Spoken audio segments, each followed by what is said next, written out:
Hey, vinyl community, how's it going? So I wanted to do a video today because I just found out, and I don't know how I missed the boat on this. I don't think this was really much in the way of newsworthy when it happened, at least for the general public, but I just found out that Mark Hollis passed away in 2019. That was 2 years ago. Mark Hollis was the lead singer and the creative force behind 80s band Talk Talk, which I consider to be one of the most interesting bands of the 1980s. Just the evolution that they went through and the quality of their music, the innovation that they showed, I think really is second to none. As far as 80s bands go. They started out, they were formed in 1981. You had Mark Hollis on vocals, you had Lee Harris on drums, and Paul Webb on bass. They were a trio, and they started out very much as a synth-pop band. They were kind of compared to Duran Duran, not just the fact that they had, Talk Talk, Duran Duran, but their early sound is very much in the synth-pop vein. And then over the course of their 5 albums, they only released 5 studio albums during the time that they were a band together, but they progressed to a point where they almost invented a new genre of music. Their first album was called The Party's Over, very much synth pop, a lot like Yes, a lot like Duran Duran, Soft Cell, kind of the new romantic Brian Ferry style of music. And then their second album, It's My Life, had probably their most popular song on it. There was a big video for it on MTV.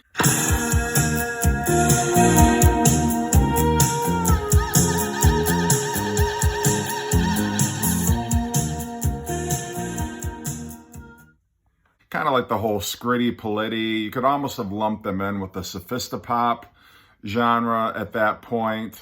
But their sound is very much reminiscent of, Brian Ferry's solo work from the 80s, 80s David Bowie, like I said before, Duran Duran, some early Tears for Fears, which they actually influenced Tears for Fears.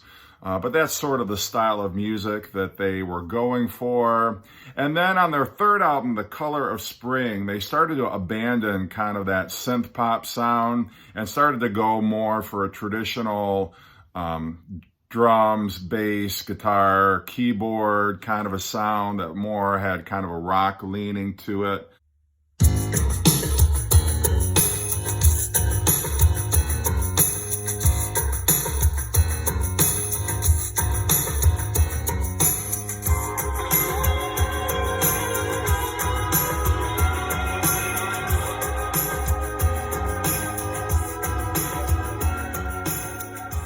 And then on their fourth album, which is called Spirit of Eden, one of the most remarkable albums of the 1980s as far as I'm concerned. And they really innovated a new style of music, and they called it post-rock. And what it really was kind of a deconstruction of traditional rock songs. But it was very much focused on sound textures, not much in the way of like a regular rock beat. There were drums to be sure, but they spent a lot of time, like every sound that you hear on the record had a purpose. And Mark Hollis was very famous, kind of quoted as saying, why use 2 notes when you could use 1 note? And why use 1 note if silence will do? So he's not a lot for cluttering up his songs with a lot of sound, a lot of, kind of garbage kind of thrown in just to beef up the sound. Very meticulous in the studio as far as putting together some of the composition. It almost reminds me a little bit of kind of like jazz fusion in a way, but kind of in an experimental way. And I don't know entirely how to describe it, but it's some of their music is so chill, and yet it's so interesting to listen to. You will never hear anything that remotely sounds like the later Talk Talk albums.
And then their final album before they broke up was Laughing Stock, which is just another phenomenal album. The sounds that they come up with, they influenced Radiohead. They were doing Radiohead before, years before anybody would ever hear of Tom York or OK Computer, anything like that. Talk Talk was doing it, and in many ways they were doing it better, but they very much influenced Radiohead. They influenced Tears for Fears. They influenced Death Cab for Cutie.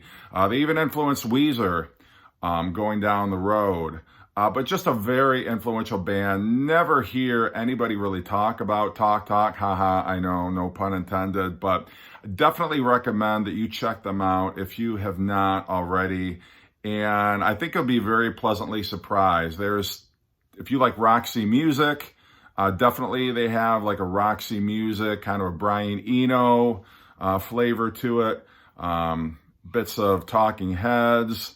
If you're like into that kind of music, definitely can't recommend strongly enough that you check this band out.